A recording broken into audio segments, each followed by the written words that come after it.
নদীরে পার বাগেও পার করেই তো নদীর খেলা,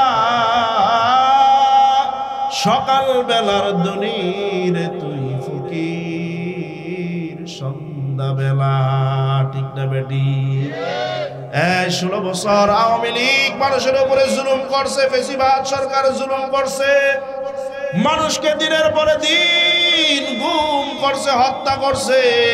আমরা মোল্লা মৌলবীরা, অন্য দলের বিরোধীর লোকেরা, আওয়ামী লীগের পাতি নেতার ডরেও কথা বলা যায় নাই। ঠিক না বেটি?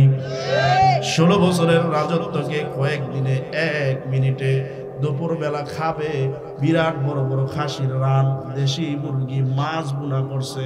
দেখেন নাই আপনারা? খাইতে পারে নাই, খাইতে পারে নাই। আল্লাহ কয় আমি ইমন ধরা ধরবো, আমি ইমন করা করবো, আমি ইমন ছাড়া ছাড়বো। আল্লাহর মায়ের দুনিয়ার, ঠিক না বেটি? ইমন মায়ের দিছে, ফালানোর রাস্তা হয় না, পরে বিমান দিয়া হেলিকপ্টার দিয়া এই দেশে ফলায়া দাদার দেশে যায় পড়ছে। ঠিক না বেটি? জোরে বলে। হাফেজ আবুল বারাকাত ইউসুফ বরবরী রহমাতুল্লাহি আলাইহি বলে, আল্লাহ তুমি বাঁচাও, তুমি বাঁচাও। আর পুলিশ বলতেছে চেকের কোনো প্রয়োজন নাই। লগেরটি কয় কি ব্যাপার, স্যারের মতলব দি বেশি ভালো না। স্যারে দি চেক করতে না করে ব্যাপার কি রে? ডাক দিয়া বলতেছে, বেয়াদবের দল, প্রত্যেকবার মেয়েরে নিতে আসস, মেয়েটা কি করে দেখস নাই? কয় কি করে স্যার? মেয়েটা কয় বাঁচতাম না, মরে যামুগা, শেষ, আমি জীবন শেষ, আমি আর বাঁচতাম না, ওইখান থেকে ফিরে আর আসতাম না। এমন পাগলামি আর ছাগলামি করে, একবার ছায়া খুইল্লা যায়, একবার ব্লাউজ খুইল্লা যায়, একবার শাড়ি খুইল্লা যায়, মরণের ডরে সোনিয়া পাগল পারা হয়ে যায়। দেখ দেখ এই মেয়েটা কোন রকম লড়াচড়া করে না। আলহামদুলিল্লাহ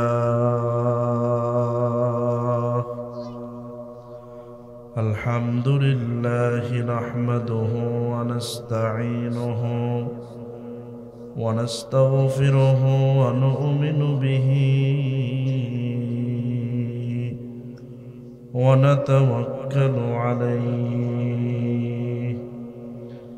ওয়া নাউযু বিল্লাহি মিন শুরুরি আনফুসিনা ومن سيئات أعمالنا من يهد الله فلا مضل له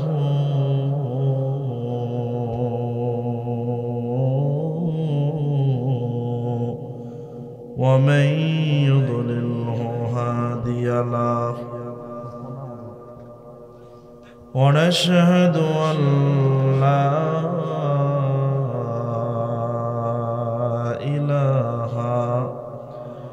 إلا الله وحده لا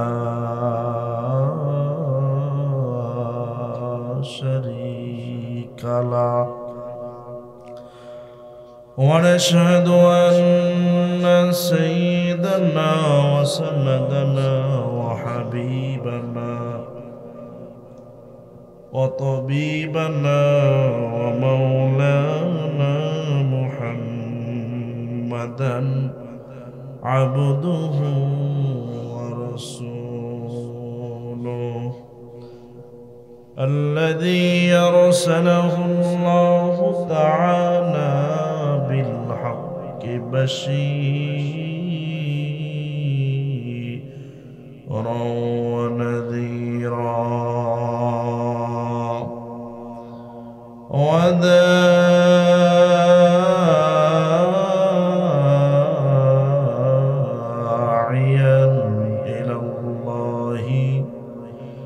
بإذنه وسراجا وقمرا منيرا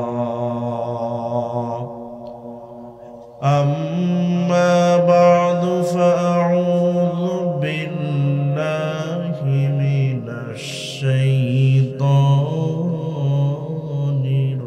الرجيم بسم الله الرحمن الرحيم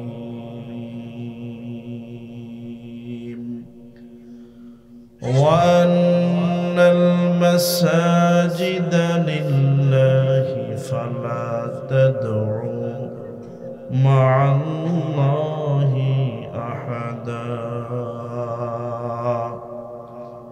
وقال تعالى كتاب أنزلناه إليك لتخرج الناس من الظلمات إلى النور সকলে দুরূদ শরীফ পড়ি اللهم صل على محمد وعلى آل محمد كما صليت على وعلى آل إبراهيم إنك حميد مجيد اللهم بارك على محمد وعلى آل محمد كما باركت على إبراهيم وعلى آل إبراهيم إنك حميد مجيد الحمد لله رب العالمين বাইতুল মামুর জামে মসজিদ কর্তৃক আয়োজিত দ্বিতীয় বার্ষিক ইসলামী মহাসম্মেলনের সম্মানিত সভাপতি আলহাজ হযরত মাওলানা মুফতি মুহিবুর রহমান সাহেব, সহ সভাপতি মাওলানা রফিকুল ইসলাম সাহেব সহ প্রধান অতিথি, বিশেষ অতিথিবৃন্দ, শীতের মধ্যে কুয়াশা পড়তেছে উপর থেকে, এমন পরিবেশে ধৈর্যের সাথে বসে আছেন মুরব্বিয়ানে আযম, পর্দার আড়ালের মা এবং বোনেরা, আসুন সে আল্লাহ তাআলার দরবারে শুকর আদায় করি, যিনি গত বছর হয়েছিল মাহফিল ন্যায় এই বছর আল্লাহ তাআলা আমাদের সকলকে মাহফিল শোনার, করার এবং আসার, বসার তৌফিক দান করেছেন। এজন্য সকলেই পড়ছি আলহামদুলিল্লাহ। রাত অনেক হয়ে গেছে। আমাদের ঢাকায় মাহফিল এই সময় শেষ হয়, ময়মনসিংহ অঞ্চলে বক্তা ভালো হইলে এই সময় কি হয়, শুরু হয়। ঠিক না বে ঠিক? দেশটা দুনিয়াটা উল্টা। যেই ফলের রস নাই নাম রাখে কি রস বলেন? সেই ফলের নাম কি রস? আনারস। কি রস? ঠিক না? ওইটার কি রস কম না বেশি? নাম কি? উল্টা না বাউ? দানায় ভরপুর, দানা ভাঙলেই দানা, দাঁতের লাহিন হাসি দিয়া থাকে, নাম দিছে বেদানা। আছে না নাই? কোন উল্টা না বাউ? উল্টা। এরপরে লোকটা খায় ভিক্ষা করে, নাম রাখছে বাদশা মিয়া। আছে না নাই? ঢাকায় 6 তলা বাড়ি, 2-3টা গাড়ি, মার্সিডিজ গাড়ি দিয়া চলে, সাথে 2জন বডিগার্ড। আমি জিগাইলাম লোকটার নাম কি? কয় ফকির চা। লোকটা কি ফকির? আচ্ছা কোন উল্টা না বাউ? আমাদের ঢাকায় মাহফিল শেষ হইতেছে, আপনাদের ঢাকায় ময়মনসিংহ অঞ্চলে শুরু হইতেছে, উল্টা না বাউ? গানের মজলিসে মানুষ বেশি, ওয়াজের মজলিসে কম, উল্টা না বাউ? সবই উল্টা। বক্তায় যদি আসতে কোন সুবহানাল্লাহ শিক্ষা দাও, চান্দিনা ফাইরালা। আর যদি বক্তায় কয় সুবহানাল্লাহ কোন কইতাম না, জীবন দিয়ালাম। ঠিক না বে ঠিক? আবার যতজন বয়ে রয়েছে এরা আবার চিন্তা করতেছে ভালো হইলে থাকবো, নাইলে বাঘবো। নিয়ত আছে না নাই? বাগেন আর থাকেন, থাকলেই লাভ। বক্তা কি আসে যায়, এখানে বসলে আল্লাহ গুনাহ মাফ করে। সুবহানাল্লাহ পড়েন। এই মসজিদের উদ্যোগে মাহফিল, বেশিক্ষণ কথা বলবো না, আমি যত তাড়াতাড়ি যাইতে পারি তত ভালো। শুক্রবার আমার মাদ্রাসায় মাহফিল, প্রত্যেক দিন কালেকশন করতে হয়। আপনারা কালেকশন করে মাহফিল করছেন না? আমারও কালেকশন করতে হয়। 200 ছাত্রছাত্রী ফ্রি, অনেক মানুষ যাইলেই বাসি, বেশিক্ষণ আমিও করবো না। দুইটা কথা বলবো। এক নাম্বার কথা হইল মসজিদ কারগর, জোরে বলেন, এটা বুঝামো। আবার আমগো দেশে যদি কথারে বুঝামো তাহলে ডরায়, এই বুঝার হেই বুঝ এক না, কিন্তু এটা বুঝামো মানে কোরআন হাদিসের আলোকে বুঝামো। ঘরটা কার, জোরে বলেন। 2 নম্বর, এই যে এখানে একটা কোরআন শরীফ আছে, এই কোরআন শরীফে আল্লাহ তাআলা বলছে যে আমি একটা কোরআন দিছি মানুষকে, কিতাব দিছি, যে কিতাব মানুষকে অন্ধকার থেকে, অন্ধকার মানে এখানে লাইট ওখানে অন্ধকার, এটা কোরআন মানুষকে জাহান্নামের পথ থেকে জান্নাতের দিকে আনে। সুবহানাল্লাহ। কথা কয়টা হইল, জোরে কর। 1 নাম্বার মসজিদ কার, এটা বুঝাও। 2 নম্বর কোরআন মানুষকে জাহান্নাম থেকে জান্নাতে আনে। এই দুইটা কথাই বুঝাবো, শুনবেন। যদি ওয়াজ সুন্দর না হয় তাও থাকবেন ইনশাআল্লাহ। দুইটা কথা বুঝবো আমরা, হ্যাঁ ইনশাআল্লাহ। 1 নম্বরে বলছি মসজিদ কারগর। বাদশাহ হারুনুর রশিদের নাম শুনছেন না? বাদশাহ হারুনুর রশিদ ছাদের উপরে বসে স্ত্রীর সাথে কথা বলতেছে। জামাই বউ দেখবেন অনেক সময় ভালো কথা কইতে গেল কিলাকিলির মতো লাগিয়ে পড়ে। বাদশাহ দেখে কি হয়েছে, এখন মধ্যে ঝগড়া নাই? পীর সাহেব দেখে কি হয়েছে, জামাই বউ ঝগড়া নাই? হুজুর দেখে কি ঝগড়া নাই? বেশি হইতার বাদশার গেছে জিদুরটা। বাদশাহ কইতেছে, এই তুমি আমারটা খাও, আমারটা পড়ো, আমার রাজ্যে থেকে তুমি আমার উপরে কথা বলো, তোমার উপরে আমি খুশি না। যদি তুমি কালকে সকালে সূর্য উঠার আগে আমার রাজ্য থেকে বের হইতে না পারো, 3 তালাক। কয় তালাক? আচ্ছা কন্ত তালাকটা কি হয়েছে না হয় নাই? যদি রাজ্য থেকে বের হইতে পারে তালাক হবে না, থাকলে তালাক হয়ে যাবে। বাদশাহ হারুনুর রশিদের দেশটা ছিল আমাদের বাংলাদেশের মতো 25টা দেশের সমান্য। কয়টা দেশ? ছোট না, মোটামুটি 30 সালের সমান্য, অনেক বড়। ওই সময় প্লেন ছিল না, বিমান ছিল না, রকেট ছিল না, যানবাহন হিসেবে ছিল ঘোড়ার গাড়ি, ওট।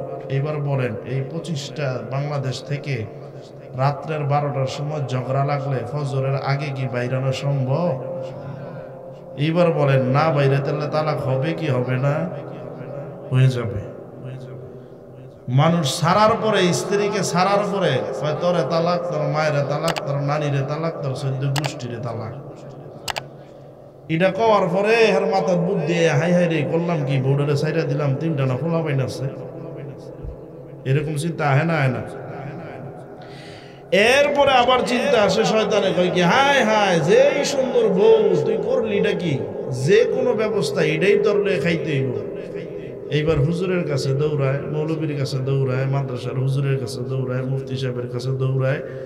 দৌড়াইতে দৌড়াইতে দৌড়াইতে দৌড়াইতে যখন দেখে যে কোনো কুল কিনার ফাইতেছে না, এইবার কয় হুজুর একটা ফতুয়া কোন রকম বাইর কইরা দেন যাতে আমার বউ ধরলে আমি।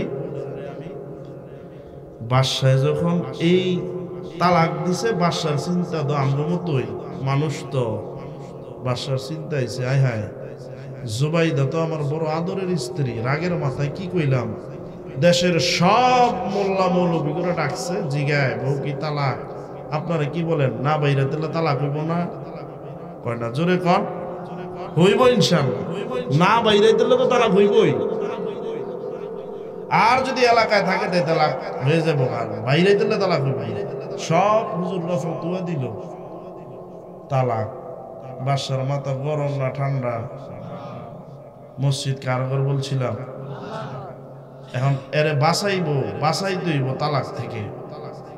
পৃথিবীর কোন মৌলবী সাহেবের, মাওলানা সাহেবের যদি রাজ্য থেকে বাইরেইতে না পারে, আপনারা মনে করেন মাদ্রাসায় পড়েন নাই, কিন্তু স্বাভাবিক বিবেকে দুইটা বলে বউ তালাক হয়ে যাইব না বাইরে, তাহলে কি বলেন? এই তালাক থেকে ফিরানোর জন্য একটা যন্ত্র আছে, একটা গাইডলাইন আছে। সেই গাইডলাইনটার নাম হলো পবিত্র কোরআনুল কারীম। জোরে কোন সুবহানাল্লাহ। তালাক যে হয় নাই, এটা বুঝার শোনার আমাকে দরকার আছে না নাই?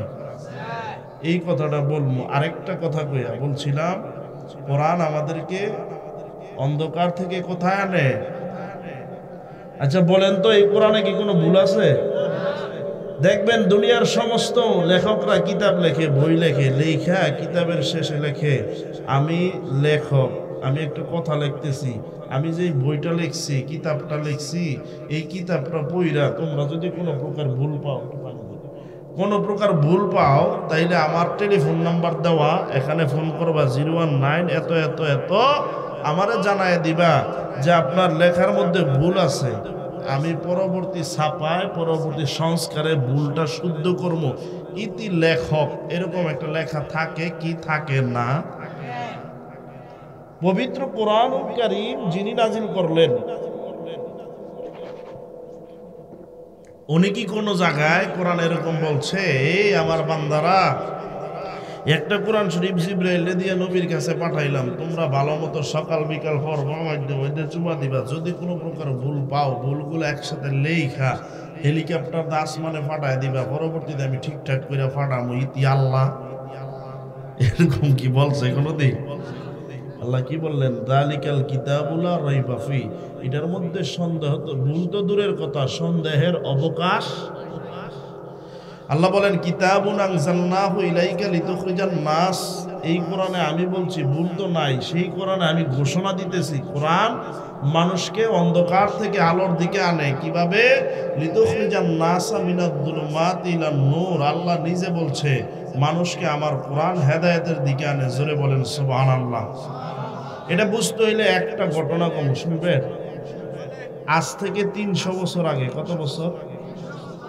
300 বছর আগে এক লোক ছিল, তার নাম হলো আল্লামা ইবনে বতুতা।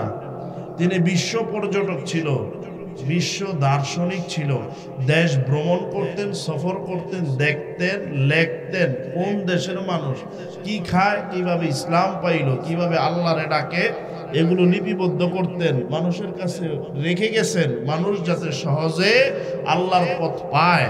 তিনি তার কিতাবে লেখেন, আমি একবার একটা জাহাজ দিয়া, সাগর দিয়া যাচ্ছি, হঠাৎ করে দেখি ওই এলাকার মধ্যে বড় বড় মসজিদ দেখা যায়, মিনার দেখা যায়, ওখান থেকে বিশাল বড় বড় মিনার দেখা যাচ্ছে, মসজিদ দেখা যাচ্ছে। হঠাৎ আমি আশ্চর্য হইলাম। মনে করেন আপনাদের এলাকা একটা হিন্দু এলাকা আছে, আপনি 10 বছরের জন্য বিদেশ গেছেন, আইসা যদি দেখেন সব মানুষগুলো হুজুর হয়ে গেছে, আশ্চর্য হবেন কি হবেন না? আরে এলাকার মানুষ হুজুর হইল কেমনে? সব তো ছিল হিন্দু। বলতেছে কি ব্যাপার, এলাকার মধ্যে মসজিদ এলো কোত্থেকে, মিনার আসলো কোত্থেকে? সফর সঙ্গীরে ডাক দিছে, দিয়া বলতেছে এই এদিকে আসো। জি হুজুর। বলে এই এলাকার মধ্যে তো মন্দির ছিল, এলাকার মধ্যে মসজিদ থাকার কথা না, মিনার থাকার কথা না, এই এলাকার মধ্যে মিনার আসলো কোত্থেকে, মসজিদ কোত্থেকে আসলো? দূরবীন দিয়া দেখো তো, আমি কি ভুল দেখলাম না আমারটা ভুল, তোমারটা ঠিক? তিনি বলেন আমিও দেখলাম। দেখার পরে দেখবেন আমাদের দেশে কোনো কথা বিশ্বাস না হইলে মুরব্বীরা, আমি জানি না আপনাদের কথা, আমাদের ঢাকার কথা বলছি, শরীরে চিমটি কাটে, কাইটা বলে কি উফ এবার বিশ্বাস হয়েছে আমি জাগনা আছি। তো আল্লামা ইবনে বতুতা রহমতুল্লাহ আলাইহি তিনি শরীরে চিমটি কাটলেন, কাইটা তিনি বললেন হাও আমি তো জাগনা আছি, এলাকার মধ্যে মসজিদ আসলো কোত্থেকে, মিনার আসলো কোত্থেকে? এ নাবিক, এটা পিছনে দাও, এ নাবিক তাড়াতাড়ি লঞ্চ বিরা, স্টিমার বিরা, বাস তাড়াতাড়ি স্টিমার বিরা। স্টিমার যখন বিরাইছে, বিরানের পরে দেখে এতক্ষণ তো দূরের থেকে মসজিদ দেখছে, মিনার দেখছে, এবার দেখতেছে কি মুয়াজ্জিন আজান দিয়ে দিছে, হাইয়া আলাস সালাহ হাইয়া আলাল ফালাহ, কল্যাণের দিকে আসো, নামাজের দিকে আসো। যখন আজান দিছে এতক্ষণ তো যাই আশ্চর্য লাগছে, এখন দেখি কি এই এলাকার মানুষ দলে দলে পাঞ্জাবি পইরা, জুব্বা পইরা, পাগড়ি পইরা, মাথার মধ্যে টুপি লাগায় মসজিদের ভিতরে প্রবেশ করতেছে। জোরে কোন সুবহানাল্লাহ। এবার আল্লামা ইবনে বতুতা রাহমাতুল্লাহি আলাইহি মসজিদের মধ্যে প্রবেশ করলেন। প্রবেশ কইরা বলতেছেন, নামাজ শেষ হওয়ার পরে আল্লামা ইবনে বতুতা রাহমাতুল্লাহি আলাইহি নামাজ শেষ কইরা তাবলীগের মতো দাঁড়ায় গেছে। তাবলীগের সাথী ভাইরা যেমন নামাজের পরে দাঁড়ায় একটা ঘোষণা দেয়, ইনশাআল্লাহ বাকি নামাজের পরে দোয়ার পরে সবাই বসবেন, জরুরি পরামর্শ আছে, এরকম একটা ঘোষণা দেয় কি দেয় না? আল্লামা ইবনে বতুতা রাহমাতুল্লাহি আলাইহি দাঁড়ায় গেলেন, ওই দ্বীপের লোকেরা, তোমাদের সঙ্গে আমার একটা কথা আছে, তোমরা একটুখানি বইসো। কি কথা? অনেক মানুষ বইলেন, অনেক মানুষ চইলা গেলেন। আল্লামা ইবনে বতুতা রাহমাতুল্লাহি আলাইহি তাদেরকে প্রশ্ন করলেন, ও দ্বীপের লোকেরা, তোমাদের দেশের মধ্যে কিভাবে এই দেশের মধ্যে মসজিদ আসলো, এই দেশের মধ্যে মিনার আসলো? আমি তোমাদের থেকে ইতিহাসটা জানতে চাই। কেন কেন আপনি ইতিহাস জানতে চান বলেন? তিনি বলতেছেন, আমি একজন মুসলিম দার্শনিক পর্যটক, দেশ ভ্রমণ করে করে সফর করে করে, আমি দেশ ভ্রমণ করে করে সফর করে করে উম্মতে মুহাম্মদীর জন্য ইতিহাস লিপিবদ্ধ করি, যাতে করে আমার পরবর্তী প্রজন্মরা আইসা কোন দেশের মধ্যে কিভাবে ইসলাম প্রচার হয়েছে, মানুষগুলো আল্লাহওয়ালা হয়েছে, ওই জিনিসগুলো মানুষের কাছে প্রচার করতে পারি। আমি ইতিহাস লিখি। তোমরা বলো, তোমাদের দেশের মধ্যে ইসলাম কোত্থেকে আসলো? একজন লোক দাঁড়ায়া বলতেছে, হুজুর, আমি ঘটনাটা আপনাকে সুন্দর করে, সুন্দর ব্যাখ্যা সহকারে বলি, আপনি সুন্দর করে লিপিবদ্ধ করেন, পরবর্তী প্রজন্মের জন্য কাজে আসবে। আপনারা শুনবেন, যাইবেন জানি এবার। আল্লামা ইবনে বতুতা রাহমাতুল্লাহি আলাইহি বলতেছেন, বলেন ভাই, কি হয়েছিল আপনাদের এই এলাকার মধ্যে? বলে, আপনাদের এলাকার মধ্যে শুধু মন্দির ছিল, মন্দির, মন্দিরের মধ্যে ঘন্টা বাজতো, মানুষ আল্লাহ খোদা চিনত না, নামাজ রোজা বুঝতো না। এই দেশের মধ্যে মিনার কোত্থেকে আসলো, মসজিদ কোত্থেকে আসলো? বলে, তিনি বলতেছেন, আজ থেকে অনেক বছর আগের কথা। কি কথা? বলে, আমাদের এই সাগর দিয়া একটা বিশাল ব্যবসায়ী দলের জাহাজ যাইতেছিল। ওই জাহাজের মধ্যে একটা দাম্পতি পরিবার, সুখের সংসার ছিল, আর তাদের মধ্যে একটা ছেলে ছিল। ছেলেটা ছিল কোরআনের হাফেজ। সুবহানাল্লাহ পড়েন। ওই ছেলেটা কোরআনের হাফেজ ছিল। যতক্ষণ পর্যন্ত জাহাজটা চলতেছিল, ওই ছেলেটা কোরআনুল কারীম তেলাওয়াত করতেছিল। আমাদের এই দ্বীপের প্রান্ত দিয়া যখন যাইতেছিল, সেই সাগরের মধ্যে এমন তুফান শুরু হয়ে গেল, ঝড় শুরু হয়ে গেল, প্লাবন শুরু হয়ে গেল, আর জাহাজটা শুধু এদিক সেদিক করা শুরু করলো। হঠাৎ করে এমন একটা ঢেউ আসলো, জাহাজটাকে দ্বিখণ্ডিত করে ফেললো।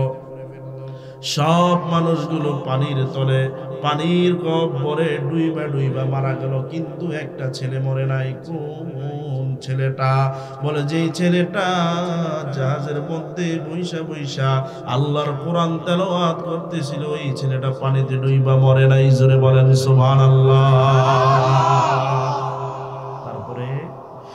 তারপরে ছেলেটা যখন পানিতে ভাসতেছিল, আল্লাহরে ডেকে বলতেছিল, আল্লাহ, আমি যদি পানিতে ডুইবা মরি, তোমার কোরআনটা মিথ্যা হয়ে যাবে। তুমি বলেছো, ইন্না নাহনু নাযালনা যিকরা ওয়া ইন্না লাহু লাহাফিজুন। তুমি বলেছো কোরআনটা নাজিল করেছো, তুমি হেফাজত করবা। এখন যদি আমি পানিতে ডুইবা মরি, তোমার কোরআনটা মিথ্যা হয়ে যাবে। ছেলেটার কথায় যুক্তি আছে না নাই? ছেলেটা আবার সাথে সাথে বলতেছে, ও আল্লাহ, তোমার না নবী সত্য নবী, শ্রেষ্ঠ নবী, তোমার নবী কোনোদিন মিথ্যা বলে নাই। তোমার নবী বলেছে যার ভিতরে কোরআন আছে ওই কোরআনওয়ালাকে আগুনে পোড়ায় না, মাটিতে ডুবে না, ও মাটিতে পচে না, পানিতে ডুবে না। ওগো আল্লাহ, তোমার বন্ধু বলেছে ওই কোরআনওয়ালা পানির নিচে ডুবে না। আমি হাফেজ আবুল বারাকাত ইউসুফ বরাবরই যখন এখন পানিতে ডুবে যাব, তোমার বন্ধুর কথা মিথ্যা হয়ে যাবে, তোমার পবিত্র কোরআনুল কারীমের বাণী মিথ্যা হয়ে যাবে। আল্লাহ, তুমি যেমনে পারো আমারে বাঁচাও। বলেন আল্লাহ বাঁচাইতে পারে কিনা? হাফেজ আবুল বারাকাত ইউসুফ বরাবরই রহমাতুল্লাহি আলাইহি যখন এইভাবে আল্লাহর কাছে বলতেছিলেন, আল্লাহ পাক রব্বুল আলামিন সাগরের মধ্যে, ঢেউয়ের মধ্যে জাহাজের কাষ্ঠ ভাসতেছিল, কাঠ একটা ভাসতেছিল। আল্লাহ রব্বুল আলামিনের রহমতের সাগরে জোশ বেড়ে গেল। আল্লাহ বলেন, ও সাগরের মধ্যে ভাসা কাঠ, আমার বান্দা বলতেছে আমার কোরআন মিথ্যা হয়ে যাবে, আমার বন্ধুর হাদিস মিথ্যা হয়ে যাবে। কোরআনের হাফেজ ডুবে মারা গেলে ও কাঠ, আমি আমার কোরআনকে মিথ্যা বানাইতে পারি না, নবীর হাদিসকে মিথ্যা বানাইতে পারি না। যাও যাও যাও, হাফেজ আবুল বারাকাত ইউসুফ বরাবরকে বাসাইতে বাসাইতে ওই দ্বীপে প্রান্তরে পৌঁছায়া দাও। কাঠে দইরা বাসতে বাসতে একটা দ্বীপে এসে পড়ছে। জোরে বল সুবহানাল্লাহ। 10-15 মিনিট বসবেন তো ইনশাআল্লাহ।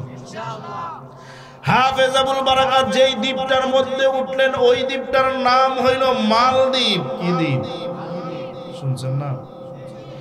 মালদ্বীপে উঠার সঙ্গে সঙ্গে হাফেজ আবুল বারাকাত ইউসুফ বরাবরই যুবকের নাম যুবক সালাম দিছে। দুই কিতাবের মধ্যে দুই রকম লেখছে। সঙ্গে সঙ্গে একজন লোকের সাথে সাক্ষাৎ হইল, ওই লোকটা ছিল সন্ন্যাসী, ওই ধর্মযাজক। অন্য কিতাবের মধ্যে লেখে কয়েকজন জেলে মাছ ধরতে ছিল। হাফেজ আবুল বারাকাত ইউসুফ বরাবরই রহমাতুল্লাহি আলাইহি তাদেরকে যখন সালাম দিল, কিতাবের মধ্যে লেখে ওই দেশের লোকেরা ছিল, এক কিতাবের মধ্যে লেখে ওই দেশের লোকেরা ছিল হিন্দু, আরেক কিতাবের মধ্যে লেখে ওই দেশের লোকেরা ছিল বৌদ্ধ। এইবার বলেন, হিন্দু আর বৌদ্ধরা কি সালাম বর্তমান ছাড়া আগের জামানার মধ্যে যেই দেশে কোনো মুসলমান নাই ওই দেশের মানুষ কি কোনোদিন সালাম শুনছে নাকি? আফ্রিকার জঙ্গলের মানুষ আমগো খানা খাইলে মারা যায়, আর সালাম তো দূরের কথা। হাফেজ আবুল বারাকাত ইউসুফ বরাবরই সালাম দিছে। তারা চিন্তা করলো কি ব্যাপার, এটা আবার কোন মন্ত্র বলে, এই মন্ত্র তো জিন্দেগিতে শুনি নাই। হাফেজ আবুল বারাকাত ইউসুফ বরাবরই রহমাতুল্লাহি আলাইহি মালদ্বীপের ভাষা জানে না। যুবকটার বাড়ি সৌদি আরবে। হাফেজ আবুল বারাকাত ইউসুফ বরাবরই রহমাতুল্লাহি আলাইহি তাদেরকে ইশারায় অঙ্গভঙ্গিতে বোবা মানুষ যেইভাবে কথা বলে সেইভাবে বুঝাইতে চাইল, আমার নাম হাফেজ আবুল বারাকাত ইউসুফ বরাবরই, আমার বাড়ি সৌদি আরব, আমার ধর্ম হইল ইসলাম, আমার নেতার নাম মুসলমান। তোমরা কি তোমাদের দেশের মধ্যে আমাকে আশ্রয় দিবা নাকি? যতই বুঝাইতেছে কোনো কাম হয় না, কারণ তারা ভাষা বুঝে না। ভাষা না বুঝলে কিন্তু কথা বুঝে আসে না, ঠিক কিনা বলেন? হাফেজ আবুল বারাকাত ইউসুফ বরাবরই রহমাতুল্লাহি আলাইহি তাকায়া দেখলেন আমার ভাষা বুঝতেছে না। দেখবেন অনেক একটা বোবা লোকের সাথে সুস্থ লোক থাকলে দেখবেন সুস্থ লোকটা বোবার মতো কথা বলা, ইশারায় কথা বলা শুরু করে, ঠিক নেবেন? ঠিক দিন দেখলাম এক বোবার সঙ্গে ভালো লোক কথা বলতেছে, তো আমি ভালো লোকটারে জিগেলাম ইশারা দিয়া, মানে আমি মনে করছি সে বোবা, তখন সে আমার ইশারা দিকে হাইসা কয়, হুজুর বোবা তো আমি না, বোবা হইলো হ্যাঁ। আরে বুঝাইতে যে হ্যাঁ নিজে বোবার মতো। হাফেজ আবুল বারাকাত ইউসুফ বরাবরই রহমাতুল্লাহি আলাইহি যখন দেখলেন তার ভাষার বুঝতেছে না, এবার বোবার মতো ভাব শুরু করলেন, অঙ্গভঙ্গি শুরু করে দিলেন, আমার বাড়ি অমুক জায়গায় দূর দূরে, আমি হইলাম অন্য ধর্মের লোক, আমার নেতার নাম মুহাম্মদ মুহাম্মাদুর রাসূলুল্লাহ সাল্লাল্লাহু আলাইহি ওয়াসাল্লাম। জেলেরা বলে, তাদের ভাষায় বলতেছে, কিতাবের মধ্যে লেখে, জেলেরা বলে তুমি কে, তোমার নাম কি, কিছুই বুঝতেছি না, তবে শুধু বুঝছি একজন মানুষের নাম। তবে শোনো, তুমি কি আমাদের ধর্মের লোক? আমাদের ধর্মের লোক। তারাও ইশারায় বুঝায়। হাফেজ আবুল বারাকাত ইউসুফ বরবরী রহমতুল্লাহি আলাইহি বলে, না না, আমি তোমাদের দেশের লোক না। বলে, তুমি কোন ধর্মের লোক? বলে, আমি মুসলমান, ইসলাম ধর্মের লোক। তোমার বাড়ি কোথায়? আমার বাড়ি দূর, বহুদূর। তুমি একজন লোকের নাম বলছো, তুমি বলছো তুমি ইসলাম ধর্মের মুসলমানের লোক। আমাদের দেশের বাদশা কয়েকদিন আগে ঘোষণা দিছে, যদি একটা মুসলমান অথবা মুসলমানের কোনো বাচ্চা দইরা দিতে পারি, তারে 1 লক্ষ টাকা পুরস্কার দেওয়া হবে। তাইলে বলেন, এখন একটা মুসলমান পাওয়া গেছে কি যায় নাই? 1 লক্ষ টাকা কামানোর সুবর্ণ একটা সুযোগ, ঠিক না বে ঠিক? হাফেজ আবুল বারাকাত ইউসুফ বরবরী রহমতুল্লাহি আলাইহি বলতেছেন, ও জেলেরা, সন্ন্যাসী, তাইলে কি তোমরা আমারে ধরায়া দিবা? কয়, না না, ধরায়া দিতাম, তবে ধরামু না। কয়, ধরায়া দিতাম, ধরাইবা না, কথাটা বুঝলাম না। কয়, ধরামু না এই জন্য, তুমি তোমার কথার ফাঁকে ফাঁকে একজনের নাম নিছো, যার নাম নেওয়ার সঙ্গে সঙ্গে আমাদের দিলের মধ্যে ঠান্ডা শীতল বাতাস প্রবাহিত হইতেছে। তার নাম হইল মুহাম্মাদুর রাসূলুল্লাহ সাল্লাল্লাহু আলাইহি ওয়াসাল্লাম। তুমি মুহাম্মাদের নাম নিছো, আমরা আমাদের ধর্ম কিতাবের মধ্যে পাইছি মুহাম্মদ একজন শ্রেষ্ঠ মানুষ ছিল, ঠিক কিনা বলেন? এ যুবক, তুমি মুহাম্মাদের নাম নিছো, তোমারে ধরায় দিব না। তবে আমাদের দেশের মধ্যে থাকতে হইলে তোমার আত্মগোপন কইরা থাকতে হবে। বলেন তো, মুসলমান কোন মানুষকে ভয় পায় নাকি? কোন মানুষকে ইমানদার ভয় পায় না। এই জন্য আমাদের দেশে যখন ফেসিবাদ সরকার, জালেম সরকার, আওয়ামী সরকার ছিল, তখন উলামায়ে কেরাম বড় বড় গলায় কথা বলছে, জেলের মধ্যে দিছে, রিমান্ডে দিছে, মারতে মারতে পাগল বানায় ফেলছে। আমার নামের নাম একজন বক্তা, কুষ্টিয়ার বক্তা আমির হামজা কুষ্টিয়া, আছে না নাই? আমির হামজা কুষ্টিয়াকে এমন প্রয়োজন খাওয়াইছে, এখন সে যদি ডাইনে বলতে যায়, কথা বামে চলে যায়। তারপরেও কিন্তু আলেম ওলামা সত্য কথা বলা আওয়ামী সরকারের সময়ও ছাড়ে নাই, ঠিক না বেঠিক?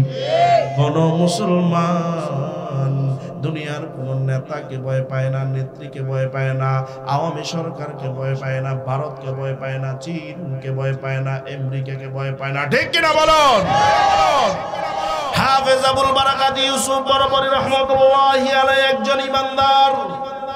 তিনি বললেন, আমি আমার পরিচয় গোপন রাখতে পারবো না, আমি মুসলমান, আমার ভয় নাই, আমার দিলের মধ্যে ঈমান। তারা ভাষায় বুঝালেন, যদি তোমার বাঁচতে হয় প্রকাশ করে লাভটা কি, কিছুদিন আত্মগোপনে থাকো। তারা বলল, ঠিক আছে, আমি থাকবোটা কোথায়? ওই সন্ন্যাসী, তার একটা বোন ছিল। সন্ন্যাসী বলল, তুমি চলো আমার সঙ্গে, আমার একটা বোনের বাড়ি আছে। হিন্দুরা কিন্তু বোন বলে না, কি বলে জানা আছে আপনার? দিদি বলে। আমার একটা দিদি আছে, দিদির বাড়িতে তোমারে নিয়ে রাখবো, খবরদার আমার দিদির কাছে কিন্তু তোমার নাম, তোমার ধর্মের কথা বইল না, ঠিক আছে? হাফেজ আবুল বারাকাত ইউসুফ বরবরী রহমতুল্লাহি আলাইহিকে যখন দিদির বাড়িতে নিয়ে গেল, এবার হিন্দু ব্রাহ্মণ ঘরের বাইর থেকে, উঠানের এক প্রান্ত থেকে ডাক দিছে, দিদি, এই দুনিয়ার মধ্যে সমস্ত বোনেরা ভাইয়ের পাগল, ঠিক না বেঠিক? বোনের শ্বশুর বাড়িতে যাওয়ার পরে দেখবেন বোন এমন পাগল হয়ে যায়, পারে না বোনের কলিজাটা ভাইয়ের জন্য বুনা কইরা দেয়, ঠিক না বেঠিক? কিন্তু যদি এই ভালোবাসাটা প্রত্যেকটা ভাইয়ের ভিতরে বোনের জন্য থাকতো, তাইলে সম্পত্তি নিয়ে মারামারি হইতো না, সম্পত্তি নিয়ে দ্বন্দ্ব হইতো না, কোলাকুলি হইতো না। চল বলি আর 5 মিনিট। হাফেজ আবুল বারাকাত ইউসুফ বরবরীকে নিয়ে ডাক দিছে, দিদি, বোন ঘর থেকে দৌড়ে কি হে দাদা কেন ডাকতেছো? পাগলের মতো ঘর থেকে দৌড়ে আসছে। এ দাদা কেন ডাকতেছো? বলে ভগবান তোর জন্য একটা হাদিয়া পাঠাইছে, উপহার পাঠাইছে। বোন মনে মনে চিন্তা করলো, না জানি দাদা কি উপহার নিয়ে আসছে। বলে দাদা কি উপহার নিয়ে আসছো? বলে দেখ আমার দাদা মানে তোর স্বামী মারা গেছে, তোর আর সন্তান হবে না, তোর না বড় একটা শখ ছিল, তোর একটা ছেলের দরকার, তোরে ভগবান একটা মেয়ে দিছে, তোর একটা ছেলের বড় শখ ছিল, তোর তো আর ছেলে হবে না, দাদা নাই, জামাই না থাকলে বাচ্চা হয়নি, যদি হয় হেডা অবৈধ, ঠিক না বেটি? তোর তো আর সন্তান হবে না রে দিদি, দেখ ভগবান তোর একটা সন্তান পাঠাইছে। দিদি কয়, ও আমার সন্ন্যাসী দাদা, খাও তো পরের পেটের আন্দাজ নাই। যেমন আপনারা হুজুর করে বলেন খায় মোল্লারা, পরের বাইত ফেডের কি নাই আন্দাজ নাই, ঠিক তদ্রুপ ভাবে কয় খাও তো পরের বাদ, তোমার পেটের কোনো আন্দাজ নাই। তুমি কি জানো না, তুমি কি জানো না আমি পরের বাড়িতে জিয়ারে কাজ করে খাই? তুমি কি জানো না পরের বাড়িতে আমি কাজের বুয়ার কাজ করি? আমি সারাদিন কাজ করার পরে বিকাল বেলা ওই বাড়ি থেকে কাজের বিনিময়ে আমার যেই খানা খাদ্য দেওয়া হয়, ওই খানা খাদ্যগুলো আমি আমার বাড়িতে আনি, আনার পরে আমি একটু খাই, আমার মেয়েকে একটু দেই, ভাগ যোগ করে খাই। এখন যদি তুমি একটা ছেলেকে আমার বাড়িতে দিয়ে যাও, এই ছেলেটাকে আমি কিভাবে লালন পালন করব, কোত্থেকে খাওয়াবো? দাদা ও দাদা, ছেলের আমার একটা শখ ছিল বড়, এখনো ছেলের শখ আছে, কিন্তু রে দাদা এই ছেলেকে রাখার মতো আমার সামর্থ্য নাই। এই দুনিয়াতে দেখবেন যার যেইটা নাই সেটার জন্য পাগল। দেখবেন অনেক লোক একটা ছেলের জন্য 9টা মেয়ে হয়, আছে না? ওইতে ওইতে 9টা মেয়ে। আমার বড় মামার 11টা মাইয়া। আমি ডাক দিয়ে কই, মামা মাইয়া আমার বইনার কয়টা হইব? কয় যতদিন ফোলা না হয়। খালি করে এলাম, দুনিয়া বইরালাম, ফোলা যতদিন না হয়। আল্লাহ 2টা ছেলে দিছে, আলহামদুলিল্লাহ। যার মেয়ে নাই, ছেলে হইলে বিরক্ত হয়, ছেলে দিয়ে কি করবো আমি, আমার একটা মেয়ের দরকার, মা কয়ে ডাক দিব। এই মহিলাটার ছেলে নাই, মহিলাটা চিন্তা করছিল আমার একটা ছেলে হইব, ছেলে যদি মা বইলা ডাক দেয় না জানি কত মায়া লাগে, মধুর লাগে। এই জন্য ছেলের আশায় ছিল। সন্ন্যাসী বলতেছে অন্য কিতাবের মধ্যে লেখে, জেলেরা তারে পাইছিল বাজারে বিক্রি করার জন্য নিছিল, মহিলাটা কিনে আনছে। এই কিতাবের মধ্যে লেখে সন্ন্যাসী যখন বলল ভগবান তারে হাদিয়া পাঠাইছে, এবার মহিলাটা বলতেছে আমি নিজেই খাইতে পাই না, রাখবো কিভাবে, আমি জায়গা দিতে পারবো না। হাফেজ আবুল বারাকাত ইউসুফ বরবরি এই দেশের ভাষা তো বুঝে না, তবে হাফেজ কোরআন বড় চালাক হয়, ঠিক না বেঠিক? আমাদের দেশের মানুষ মনে করে মাদ্রাসায় পড়াইস না রে, মাদ্রাসায় পড়াইস না, জীবনের ঠকা ঠকবো, খাওয়ান পাইব না, ভাত পাইব না। আমি বলি মাদ্রাসায় পড়াইস না, পড়াইস না, এটা যারা বলে তারা হইল মূর্খ, এক ধরনের বোকা। মাদ্রাসায় পড়াইলে ভাত পায় না এমনটি না, মাদ্রাসায় পড়াইলে পোলাও কুরমা খাইতে খাইতে ভাত খাওয়ার সময় পায় না। জোরে বলেন ঠিক কিনা? কয় চাচা, কয় কি ও বাজান? কয় আমার যে গরুর গোশ দিয়েন না, একটু লাউ পাতা ভর্তা বানায় দিয়েন। হুজুরে কয় কি কয় না? আর আমরা নাকি খাওয়ান পাই না, মাদ্রাসায় পড়াইতে না করে। দুনিয়ার সমস্ত চাকরি করতে গেলে ঘুষ আছে, ইমামতিতে ঘুষ নাই, ঠিক না বেঠিক? সব প্রশাসনের মধ্যে চাকরি করতে গেলে ঘুষ আছে, আমাদের কিতাবখানায় চাকরি করতে গেলে ঘুষ নাই, হেফজখানায় চাকরি করতে গেলে ঘুষ নাই। মানুষ বলে মাদ্রাসায় দিস না, মাদ্রাসায় দিলে বোকা হবে, কি কইরা খাইব? আমি বলি মাদ্রাসায় দিলে কি কইরা খাইব এটার চিন্তা তোমার না, এরে খাওয়াইব কি এটার চিন্তা দুনিয়ার কোনো মানুষের না, এটার দায়িত্ব জুড়ে বলেন কার হাতে? হাফেজ আবুল বারাকাত ইউসুফ বরবরি রহমতুল্লাহি আলাইহি বড় চালাক। তাকায় দেখলেন মহিলাটার অঙ্গভঙ্গিটা বেশি ভালো না, মানে রাখবার চায় না। হাফেজ আবুল বারাকাত ইউসুফ বরবরী রহমাতুল্লাহি আলাইহি তার বাসায় একটা ডাক দিছে, মাগো ও মা। দুনিয়ার সমস্ত মহিলারা একটা ডাকের পাগল, একটা ডাক দিলে তাদের কলিজা ঠান্ডা হয়ে যায়। ডাক্তার নাম হইল মা। মা ঠিক না বেটি? সব মানুষে আপনি গলাইতে পারবেন না, কিন্তু মহিলা ঘরে গলাইতে পারবেন। যদি যায় আস্তে করে বলেন, মাগো ঘরের মধ্যে কিছু আসেনি দাও। এই মা ডাক দেওয়ার সঙ্গে সঙ্গে মহিলার কলিজাটা নরম হয়ে গেছে। হাফেজ আবুল বারাকাত ইউসুফ বরবরী দেখে মহিলাটা নরম হয়ে গেছে।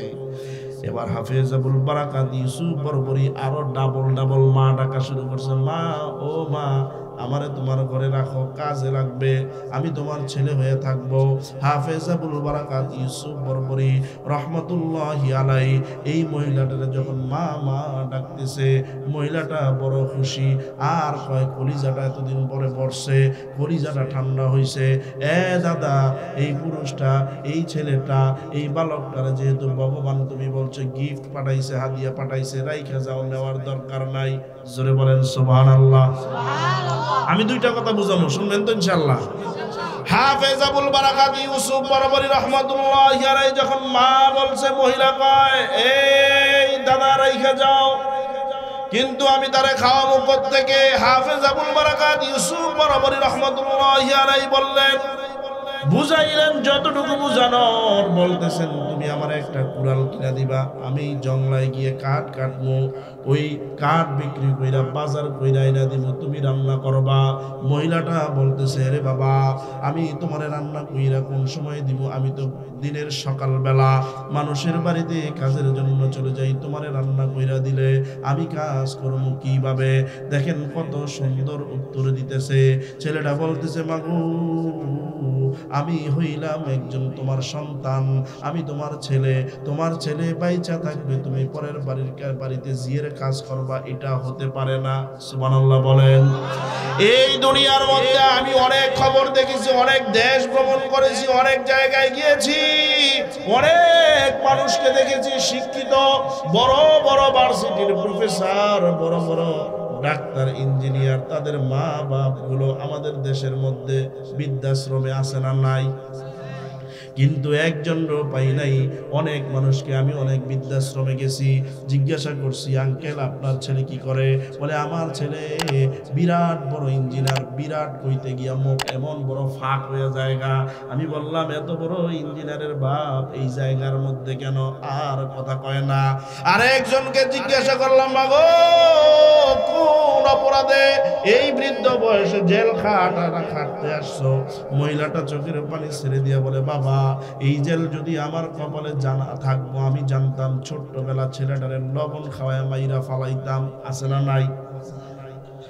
খুঁজতে খুঁজতে অনেক মানুষকে জিজ্ঞাসা করলাম, একজনও বলল না আমার ছেলেটা হাফেজ, একজনও বলল না আমার ছেলেটা মুয়াজ্জিন, একজনও বলল না আমার ছেলেটা কোরআনের হাফেজ, মাদ্রাসায় খেদমত করে, আমার বৃদ্ধাশ্রমে দিছে, এমন বলে নাই। সমাজের মধ্যে অনেক লোকরা আমি দেখছি, কি গো চাচি এই বয়সে কষ্ট করতেছেন, আপনার না তিনটা ছেলে? আছে। তিনটা ছেলে কষ্ট করেন কেন? বড় ছেলে কোথায় থাকে? আমার বড় ছেলে আমেরিকায় থাকে, তার নাকি গ্রাম আর ভাল লাগে না, এই 30 সালে বড় হয়েছে, টাকা হইলে তার নাকি শহর ছাড়া পোষে না। আছে না নাই? টাকা হইলে 30 সালে মন টিকে না, এরকম আছে না নাই? ও চাচি 2 নম্বর ছেলেটা কি করে? কয় 2 নম্বর ছেলেটা ইতালিতে থাকে, তার নাকি রান্না বান্নায় সমস্যা, ইতালিতে বউ নিয়ে গেছে গা। আছে না নাই? বানায় বলতেছি। 3 নম্বর ছেলেটা নতুন বিয়ে করছে, ওই ছেলেটা কি করলো? কয় আমার ছেলেটা একটা কুজা, বড় লোকের মাইয়া বিয়া কইরা ঘর জামাই হয়ে গেছে গা। আছে না নাই? এই জন্য এই বয়সে আমার রান্না কইরা খাইতে হয়। আরেকজনে জিজ্ঞাসা করলাম, ও চাচি আপনার না তিনটা পোলা, কেমন আছেন? কয় আল্লাহ আমার একটা কলিজার টুকরা সোনার মানিক দিছে, এটার উসিলায় ভালো আছি। আমি কয় কোনটা? কয় সেটা হইল ছোটটা। কয়টা সোনার টুকরা কেমনে হইল? কয় আমার বড় ছেলেটা বউলিয়া আমেরিকা চলে গেছে, ছোট ছেলেটা বউলিয়া লন্ডন চলে গেছে। আমার একটা কলিজার টুকরা মানিক আমি আল্লাহ আমারে রহম করছিল, মাদ্রাসায় পড়াইছি। আমার ছেলেরা আমি বহুতবার বলছি, বউনিয়া তুমি তোমার জায়গায় নিয়ে রাখো, যেখানে মাদ্রাসায় চাকরি করো, মসজিদে চাকরি করো, ওই জায়গায় নিয়ে রাখো। আমার ছেলে আমার হাদিস শোনায়, আল জান্নাতু তাহতা কদামিল উম্মাহাত, ও মা তোমার পায়ের নিচে আমার জান্নাত। মাগো আমি যতদিন বাইসে আছি তোমারে রান্না করতে দিব না, তোমারে কষ্ট করতে দিব না গো মা। আমি বিয়ে করছি তোমার জন্য, আমি বাইচে আছি তোমার জন্য, আল্লাহ বাঁচায় রাখছে তোমার খেদমতের জন্য। মা তুমি যতদিন আছো ততদিন আমি তোমার খেদমত করে মরতে চাই। জোরে বলেন ঠিক কিনা? এটা আলেম দ্বারা সম্ভব, এটা আলেম দ্বারা সম্ভব মার খেদমত করা, ঠিক কিনা? জোরে বলেন। হাফেজ আবুল বারাকাত ইউসুফ বরবরী রহমাতুল্লাহি আলাইহি বললেন, মা আমি তোমার সন্তান, তুমি কেন কাজ করবা? আমি না তোমার কলিজার টুকরা। মহিলাটা খুশি হইছে না বেজা? মহিলা চিন্তা করলো, কি হে আমার কপাল, সন্তানটা না আসতে আমার খেদমত করা শুরু দিছে। মহিলাটা বড় খুশি, আনন্দিত। এইবার মহিলাটা দেখতে দেখতে, আমি কিন্তু সংক্ষেপ করে বলতেছি, আপনারা চলে যাবেন বিদায় খুব সংক্ষেপ করে বলতেছি। দেখতে দেখতে 6 মাস চলে গেল। কয় মাস? 6 মাস। একদিন হাফেজ আবুল বারাকাত ইউসুফ বরবরী রহমাতুল্লাহি আলাইহি জঙ্গলা থেকে গাছ কেটে কুড়াল নিয়ে বাজার করে যখন আসছে, আয়সা দেখে মহিলাটা উঠানের এক জায়গার মধ্যে, মেয়েটা বসে আছে, মহিলাটা বসে আছে, কান্না করতেছে। হাফেজ আবুল বারাকাত ইউসুফ বরবরী রহমাতুল্লাহি আলাইহি জিজ্ঞাসা করেন, ও মা তুমি কেন কান্না করতেছো? মহিলাটা উত্তর দেয়, বাবারে আমার মেয়েটা মারা গেছে। হাফেজ আবুল বারাকাত ইউসুফ বরবরী দেখে মেয়েটা পাশে বৈশা রইছে। কথাটা সত্য না মিথ্যা? পাশে বৈশা রইছে। মা তুমি কাঁদতেছ, তুমি কইলা তোমার মেয়ে মরা, এটি মরা না জিন্দা। কই আমার মেয়েটা জিন্দা মরা মরছে। জিন্দা মরা কি আছে দুনিয়ায়? মা জিন্দা মরা কেমন? জিন্দা মরা বুঝলাম না। বলে আগামীকাল আমাদের দেশের একটা নিয়ম আছে, বছরে একবার সাগরের মধ্যে প্লাবন শুরু হয়। এই সাগর থেকে পানি প্লাবনের কারণে আস্তে আস্তে দেশটারে ডুবায় দেয়, অনেক মানুষ মারা যায়। আমাদের দেশের মধ্যে বাদশা একটা নিয়ম করছে, প্রত্যেক বছর এই সাগরে প্লাবন শুরু হওয়ার আগে একটা সুন্দরী মেয়েকে সুন্দর করে বধূ বানায়া, সুন্দর করে নববধূ বানায়া এই সাগরের পারে একটা দ্বিতল মন্দির আছে, ওই মন্দিরের মধ্যে রাইখা আসে। ওই মন্দিরের মধ্যে একটা দানব আসে, আইসা মেয়েটার সাথে খারাপ কাজ করে মেয়েটারে হত্যা করে চলে যায়। আর সাগরের মধ্যে প্লাবন হয় না, সবাই বেঁচে যায়। একটা মেয়ের জন্য সবাই বেঁচে যায়। বিধায় আমাদের দেশের বাদশা নিয়ম করছে, প্রত্যেক বছর লটারি করা হবে, যার মেয়ের নাম উঠবে ওই মেয়েটারে সুন্দর করে সাজায় দিতে হবে। এবার হাফেজ আবুল বারাকাত ইউসুফ বরবরী বলতেছে, মাগো বুঝলাম, সব বুঝলাম, কিন্তু তোমার কান্নার কারণ তো বুঝলাম না। কয় ভাবছিলাম তুমি বড় চালাক, ভাবছিলাম তুমি বড় পণ্ডিত, তুমি বড় জ্ঞানী। এরে বাবা বুঝো নাই? কয় না না বুঝি নাই। বলে আগামীকাল সকাল বেলা আমার মেয়েটারে বধূ সাজায় দিতে হবে, আমার মেয়ের নাম আসছে, এই জন্য কাঁদতেছি। হাফেজ আবুল বারাকাত ইউসুফ বরবরী বড় জ্ঞানী মানুষ, হাফেজ কোরআন মানুষ, ডেকে ডেকে বলতেছে, মাগো আমার দিকে তাকাও, মা আমার দিকে তাকাও, কান্না বন্ধ করো। আর কিছুক্ষণ থাকবেন? আমি দুইটা কথা বুঝাবো, কষ্ট করে আসছি শোনেন। মা আমার দিকে তাকাও। মহিলাটা চোখের পানি মুছে আর বলে, বাবারে তোর দিকে তাকাইলে কি হবে বল? কয় তোমার মেয়ের মুখেও দাড়ি নাই, বালক ছেলেদের দাড়ি উঠে না, বলে দেখো আমার মুখের মধ্যেও দাড়ি নাই, তোমার মেয়ের মুখের মধ্যে মোষ নাই, আমারও মোষ নাই। মহিলাটা বুঝতেছে না কি বলতে চায়, বলে বাবারে কি বুঝাইতে চাস, তাড়াতাড়ি বল।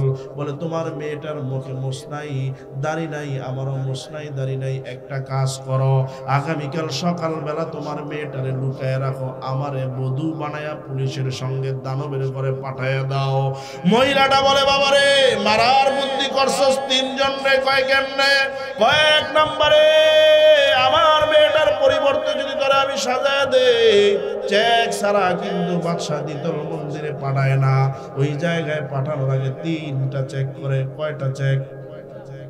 3টা চেকের মধ্যে একটা না একটা ধরা খাবি, যদি ধরা খাস তোরে জবাই করব, আমার মেয়েটারে জবাই করব, আমারে জবাই করব, মরুক মরুক আমার মেয়েটা মরুক, আমরা বাইচা থাকি। এই ভাই একটা জিনিস চিন্তা করেন, মায় কয় মরুক মরুক, মেয়েটা মরুক, আমরা বাইচা থাকি। দুনিয়ার মধ্যে যদি বাঁচার চিন্তা করে, তাইলে বলেন হাসরের ময়দানে মা তার সন্তানকে, সন্তান তার মার পরিচয় দিবে কিনা? দিবে না। মা কইব আমার বিয়ে হয় নাই, ফলাই কইব আমার মা হই নাই। হাফেজ আবুল বারাকাত ইউসুফ বরবরি বলতেছে, মা তুমি যত কথাই বলো আমার এই সাজাই দিতে হবে না, চোর বান্দা খুব সংক্ষেপ করে বলি, লম্বা কথা।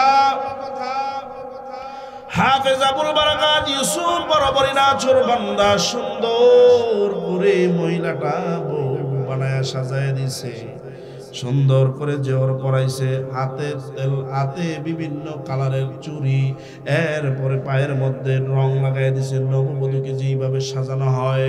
হাফেজ আবুল বারাকাত ইউসুফ বরবরি রহমতুল্লাহি আলাইহি বড় একটা ঘুম দিয়ে বসে আছে। মহিলায় কইতেছে ভগবান বাঁচাও, ভগবান বাঁচাও। বলেন তো ভগবান কি বাঁচাইতে পারে? ভগবান বাঁচাইতে পারে না। বাঁচাইতে পারে যিনি, তার নাম কি? জোরে বলেন। আর মহিলাটাও বলতেছে বাঁচাও বাঁচাও। আর যাওয়ার আগে হাফেজ আবুল বারাকাত ইউসুফ বরবরি রহমতুল্লাহি আলাইহি বলছিল, মা তুমি আমারে চিনো না, আমি একজন কোরআনের হাফেজ। সুবহানাল্লাহ বলেন। আমার ধর্ম ইসলাম। 6 মাস থাকার পরে তিনি ভাষা বুঝে ফেলছেন, এবার তার ভাষায় বলতেছে, মা আমি হাফেজ, আমি কোরআনের হাফেজ, আমার ধর্ম ইসলাম, আমার নেতার নাম মুহাম্মাদুর রাসূলুল্লাহ সাল্লাল্লাহু আলাইহি ওয়াসাল্লাম। আমার 30 পারা কোরআন দিয়া আমি দানবের সাথে যুদ্ধ কইরা এই মালদ্বীপের মধ্যে আল্লাহর দ্বীন বাস্তবায়ন করব।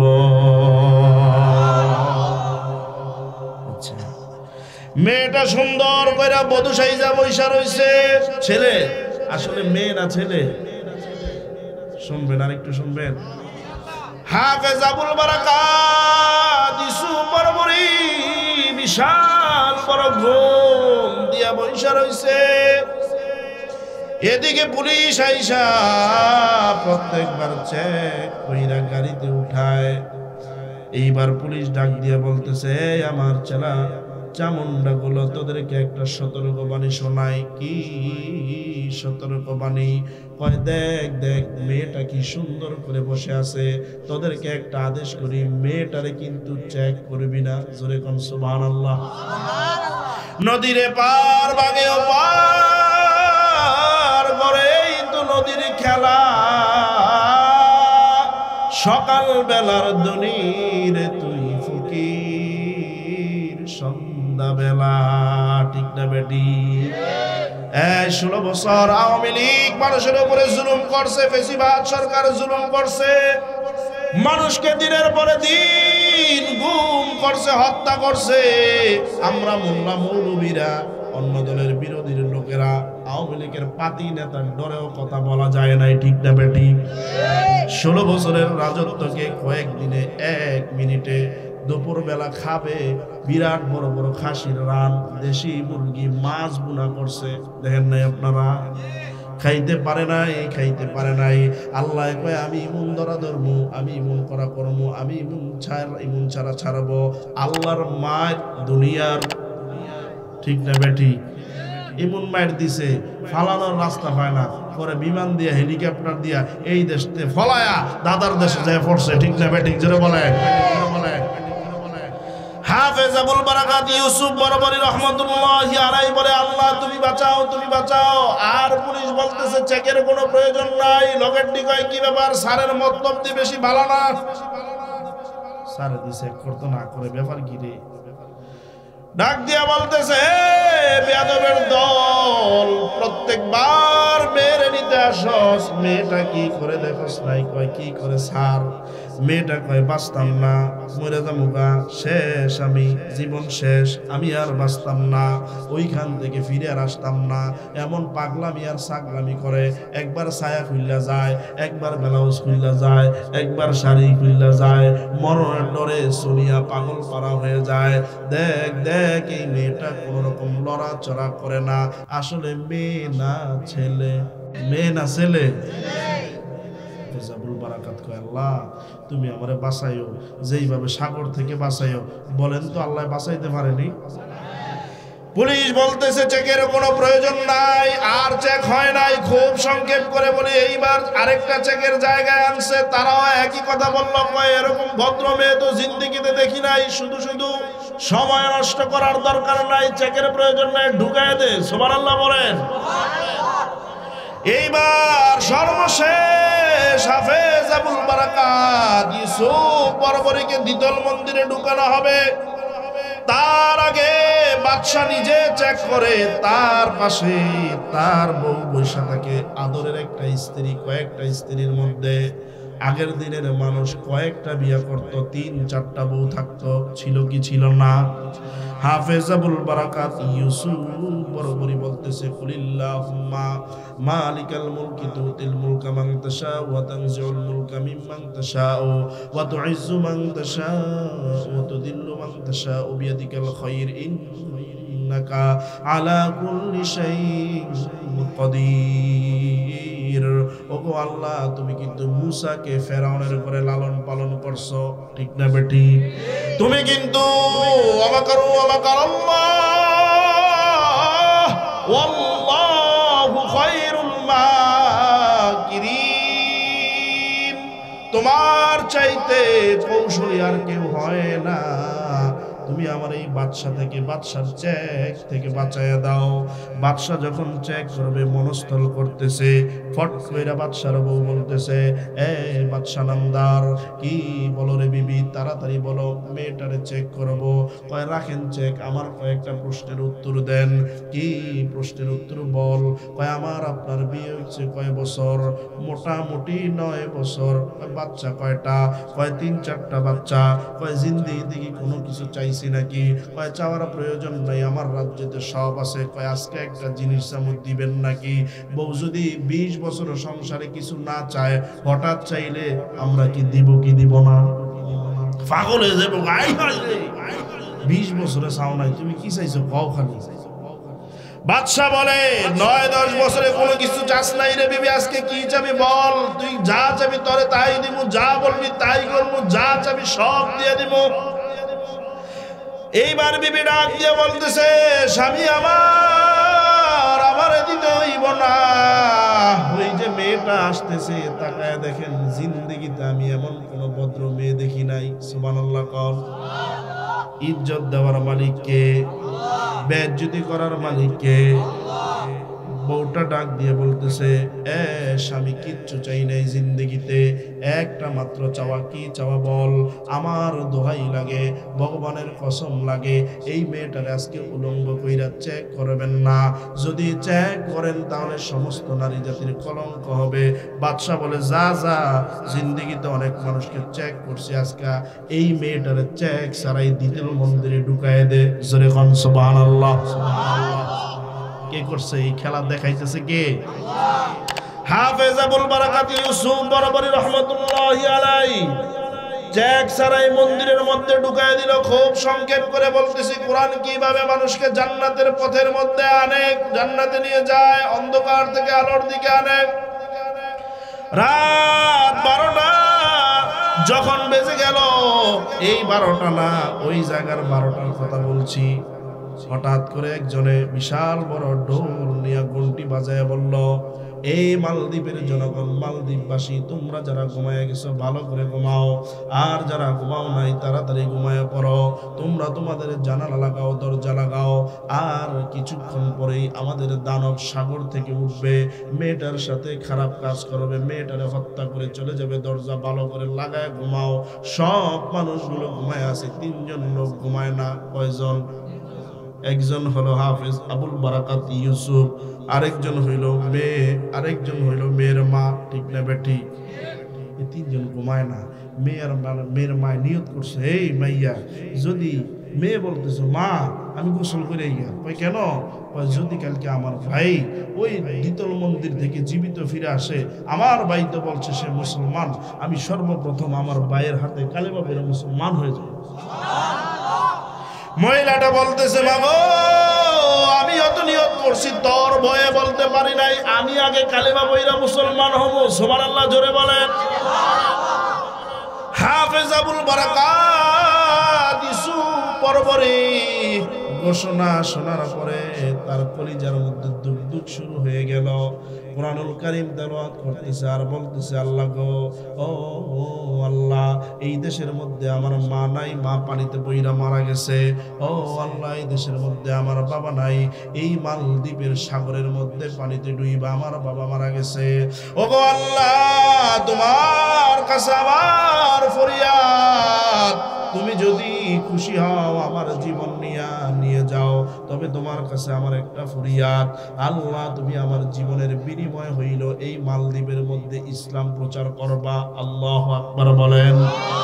হাফেজ আবুল বারাকাত ইউসুফ বরবরি রহমাতুল্লাহি আলাইহি এইভাবে দোয়া করে, একবার নামাজ পড়ে, একবার কোরআনুল কারীম তেলাওয়াত করে। কোরআনুল কারীম তেলাওয়াত করতে করতে সূরা বাকারাতে শুরু করে দিছে। কোরআন তেলাওয়াত করতে করতে কোরআনের মধ্যে সবচেয়ে দামি একটা জায়গা আছে, যেই জায়গাটার নাম হইল ইসমে আজম, যেই জায়গাটা 5 ওয়াক্ত নামাজের পরে তেলাওয়াত করলে কবরে কোনো প্রকার আযাব হবে না। সুবহানাল্লাহ বলতেন না? যেই আয়াতটা পড়লে এই সিনাটা কোনোদিন মাটিতে পচবে না, ওই আয়াতটা আমাদের জানার দরকার আছে না নাই? আয়াতটার নাম হইল আয়াতুল কুরসি। কোন বান্দা যদি 5 ওয়াক্ত নামাজের পরে আয়াতুল কুরসি পড়ে, নবী পাক সাল্লাল্লাহু আলাইহি ওয়াসাল্লাম বলে আমার উম্মত মরতে দেরি, তাকে জান্নাতে যেতে দেরি হবে না। আয়াতুল কুরসি পড়া যদি আপনি ঘুমান, জিনের যত বড় বাদশা হোক আপনার উপরে ভর করতে পারবে না। জোরে কোন সুবহানাল্লাহ। তেলাওয়াত করতে করতে হাফেজ আবুল বারাকাত ইউসুফ বরাবরই যখন আয়াতুল কুরসি পড়া শুরু করলো, সাগরের মধ্যে প্লাবন শুরু হবে এমন সময় আয়াতুল কুরসির তেলাওয়াত শুনলে জিনেরা পালাইতে থাকে। ওই দানব সাগরের নিচ থেকে আর উঠে নাই। এইবার হাফেজ আবুল বারাকাত ইউসুফ বরাবরই অপেক্ষা করে, আর তো দানব আসে না। অপেক্ষা করতে করতে ওই দেশে তো আর মসজিদ ছিল না, ওই দেশের মধ্যে সূর্য উঠবে কখন মানুষগুলো অপেক্ষা করতেছে। সূর্য যখন উঠে গেছে শত শত হাজার হাজার 65,000 মানুষ জমে গেছে। সব মানুষগুলো চিন্তা করতেছে আমরা মেয়েটার লাশ দেখবো, তার সাথে কিরকম ঘটলো, কি হইল। সব মানুষগুলো অপেক্ষা করতে করতে হঠাৎ করে যখন সকাল হয়ে গেল, মানুষগুলো অপেক্ষা করতেছে, পুলিশ ঢুকছে, মেয়েটার লাশ আনবে। বলেন তো ওই জায়গার মধ্যে মেয়ে না ছেলে? পুলিশ যখন ঢুকে দেখে হাফেজ আবুল বারাকাত ইউসুফ বরাবরই ঘুম ফালায়া তেলাওয়াত করতেছে, ইয়াসিন ওয়াল কুরআনিল হাকিম। কোরআন তেলাওয়াত তারা তো জিন্দেগিতে শুনে নাই। পুলিশ ঢুকে সাইরাই বলে কি ব্যাপার, এই জায়গার মধ্যে তো মেয়ে মানুষ আসার কথা ছিল, ছেলে কোত্থেকে আসলো? এই ছেলে, এই যুবক, এই বালক, তুমি কোত্থেকে আসলা?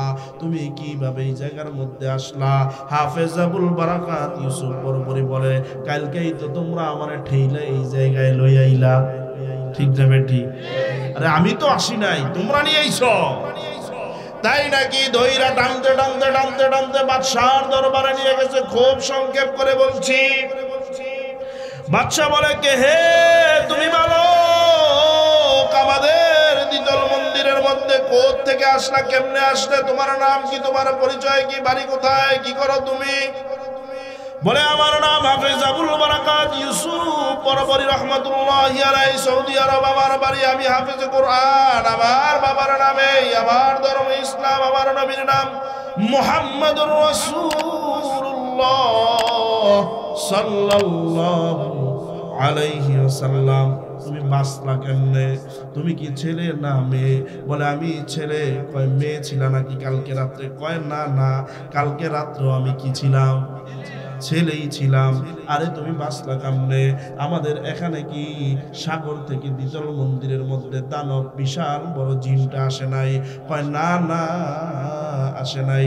কয় কেন আসে নাই? বলে আল্লাহর কালামের কারণে আসে নাই, আল্লাহর মন্ত্রের কারণে, আল্লাহর কথার কারণে আসে নাই।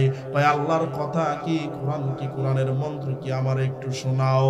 এবার হাফেজ আবুল বারাকাত ইউসুফ বরাবরই বলতেছে, ইন্না নাহনু নাযালনা যিকরা ওয়া ইন্না লাহু লাহাফিজুন। আমার আল্লাহ বলছে, আমার আল্লাহ কোরআন নাজিল করবে, হেফাজত জোরে বলেন কে করবে? আমার আল্লাহ যখন বলেছে কোরআনটা আল্লাহ নাজিল করছে, ওই কোরআনটা আমার সিনার মধ্যে আছে। আমি হাফেজ কোরআন, হাফেজ আবুল বারাকাত ইউসুফ বরাবরই। এই জন্য আল্লাহ আমারে বাঁচায় দিছে। এবার বাদশা ডেকে ডেকে বলতেছে, আমরা বিশ্বাস করি না, তবে আমাদেরকে বিশ্বাস করানোর জন্য তোমার আরেক বছর এই দ্বিতল মন্দিরের মধ্যে যাইতে হবে।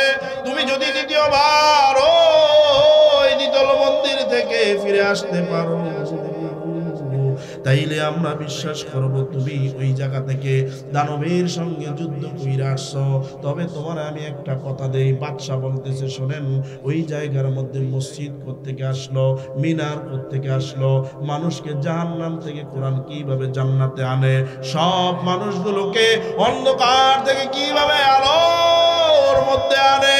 এবার বাদশা ডাক দিয়ে বলতেছে, হাফেজ আবুল বারাকাত ইউসুফ বরাবরী, তুমি যদি আগামী বছর দ্বিতল মন্দির থেকে জীবিত ফিরত আসতে পারো, তাইলে ভগবানের কসম, ঈশ্বরের কসম খায়া বলি, আমার এলাকার মধ্যে, রাজ্যের আশেপাশে 65,000 মানুষ থাকে, সব মানুষের নিয়ে আমি কালিমা পইরা মুসলমান হয়ে যাব। আল্লাহ বাঁচাইতে পারে কিনা বলে? 1 বছর শেষ। এবার আবার ঢুকাইছে রাত্রে বেলা। সকাল বেলা যায় দেখে হাফেজ আবুল বারাকাত ইউসুফ বরাবরই আবার আগের মতো তেলাওয়াত করতেছে, ইয়াসিন আল কুরআনিল হাকিম। আল্লাহু আকবার বলেন। পুলিশ তারে এইবার আর ধইরা না, এইবার কয়, দেখবেন বিভিন্ন জায়গায় আপনি যদি হঠাৎ করে থানার মধ্যে যান, আপনারে কোনো বেলুই দিব না, কোনো রকম কথা বলতে চায় না। যদি শুনে আপনি এমপির লোক, দেখবেন পুলিশের এদিক দিয়ে ফেনা সুইটা যায়, সার সার সার সার, ঠিক বেটি সার কইতে কইতে বাপটাই কেলায়। এমপি সাহেবের লোক গত বছর গলাপ ধরে টাইনা নিছে, এই বছর সার চলে না বাদশার দরবারে। হাফেজ আবুল বারাকাত ইউসুফ বরাবরী রাহমাতুল্লাহি আলাইহি বাদশার কাছে গেলেন। বাদশা হাফেজ আবুল বারাকাত ইউসুফ বরাবরীকে কোলের মধ্যে বসাইছে। আল্লাহু আকবার বলেন। কোলের মধ্যে বসাইছে, মাথার মধ্যে হাত রাখছে, ডেকে ডেকে বলতেছে, বাবারে, ও বাবা, তুমি গত বছর কিসের উসিলায় জানি বাঁচছ? বলে আমি কোরআনুল কারীমের উসিলায়, আল্লাহ পাকের বাণীর উসিলায় বাঁচছি। ও বাদশাহ, এই বছর আমি বাঁচছি। বাদশাহ জিগায়, কেমনে বাঁচলা? আরে ব্যাপারটা কি, ঘটনাটা কি, বাঁচলা কিভাবে? আমাদেরকে ঘটনাটা খুইলা বলো। হাফেজ আবুল বারাকাত ইউসুফ বরাবরই বলে, রাতের গভীরে হঠাৎ করে দেখি সাগরের মধ্যে শো শো শব্দ আসতেছে। আমি তখন ইয়াসিনের একটা আয়াত আছে, একটা আয়াত পইরা বালু নিছি হাতের মধ্যে। আমার নবী যেই আয়াতটা পইরা বালুর মধ্যে ফু দিছিল, ওই বালুগুলো আল্লাহ কাফেরদের চৌখের মধ্যে দিয়ে দিছিল। ঠিক না বেটি? ওই আয়াত পইরা আমি বালুর মধ্যে ফু দিছি। ফু দেওয়ার সঙ্গে সঙ্গে আমার হাত থেকে দেখি বালুগুলো উইরা উইরা উইরা উইরা গিয়া ওই সাগরের মধ্যে পড়ছে। সাগরের মধ্যে সঙ্গে সঙ্গে আগুন ধরে গেছে। আগুন ধরে যাওয়ার পরে এই দেশের মধ্যে যেই দানবটা মেয়েটার সঙ্গে খারাপ কাজ করতো, দানবটা পুইরা সারখার হয়ে গেছে। সুবহানাল্লাহ বলেন। বাদশা এইবার ডাক দিয়ে বলতেছে, ও বাবা, গত বছর না তোমারে ওয়াদা দিছিলাম, যদি তুমি এই বছর বাঁচতে পারো, দ্বিতল মন্দির থেকে তুমি যদি দানব থেকে ফিরে আসতে পারো, আমরা সবাই তোমার হাতে কালেমা পড়া মুসলমান হয়ে যাবো। ওরে বাবা, আমি একজন বাদশা মানুষ, আমি একজন রাজা মানুষ, আমি একজন প্রেসিডেন্ট মানুষ, আমি আমার কথার খেলাফ করতে পারি না। রে বাবা, দে দে তো হাত দে। হাফেজ আবুল বারাকাত ইউসুফ বরবরি হাত দিছে, এক সঙ্গে সঙ্গে ৬৫,০০০ মানুষ কালেমা পড়া মুসলমান হয়ে গেছে। নারায়ে তাকবীর। হাফেজ আবুল বারাকাত ইউসুফ বরবরি রহমতুল্লাহি আলাইহি এবার মাথায় হাত দিয়া বাদশা জিগায়, বাবা আজকে থেকে তুমি বাদশা। সুবহানাল্লাহ কোন। আমি হইলাম তোমার পূজা, তুমি যে আদেশ করবা সেই আদেশ এই মালদ্বীপের মধ্যে বাস্তবায়ন হবে। কি আদেশ করতে চাও? হাফেজ আবুল বারাকাত ইউসুফ বরবরি বলে, ও বাদশা, আমার বাদশাহীর দরকার নাই। ও বাদশা, আমার একটা আদেশ মানতে হবে। কি আদেশ? বলে দ্বিতল মন্দির ভাঙতে হবে, এই মালদ্বীপে যত মন্দির আছে সব ভাঙতে হবে। বাদশা কয়, মনে করো ভেঙে ফেলছি, তারপরের আদেশ বলো। বলে সব মন্দিরগুলো ভাঙা বড় বড় মিনারার মসজিদ বানাইতে হবে। হাফেজ আবুল বারাকাত ইউসুফ বরবরিকে বাদশা ডেকে বলে, আমার দেশের মধ্যে কোনো মন্দির থাকবে না, গির্জা থাকবে না। সুবহানাল্লাহ বলেন। হাফেজ কোরআন হাফেজ আবুল বারাকাত ইউসুফ বরবরি রহমতুল্লাহি আলাইহির বদৌলতে মালদ্বীপের মধ্যে মসজিদ হইছে, মিনার হইছে। হাফেজ আবুল বারাকাত ইউসুফ বরবরি রহমতুল্লাহি আলাইহি বলতেছেন, কিতাবুন আনজালনাহু ইলাইকা লিতুখরিজান নাস মিনাজ যুলুমাতি ইলান নূর। আমি একটা কথা বলছিলাম, দুইটা কথা বলবো, একটা কথা শেষ করলাম। আল্লাহ বলছিল আমি কোরআন নাজিল করছি, এই কোরআন মানুষকে অন্ধকার থেকে আলোর দিকে আনে, জাহান্নাম থেকে জান্নাতে আনে। বুঝে থাকলে বলেন, এই ৬৫,০০০ মানুষকে কোরআন জান্নাতি বানাইছে কি বানায় নাই? খুশি না বেজার? দ্বিতীয় কথা আমি বলছিলাম, মসজিদ কার ঘর? ওয়ান্নাল মাসাজিদা লিল্লাহ। আল্লাহ কয় মসজিদটা আমার ঘর, দুনিয়ার কোন সভাপতির না, সেক্রেটারির না, ইমাম সাহেবের না।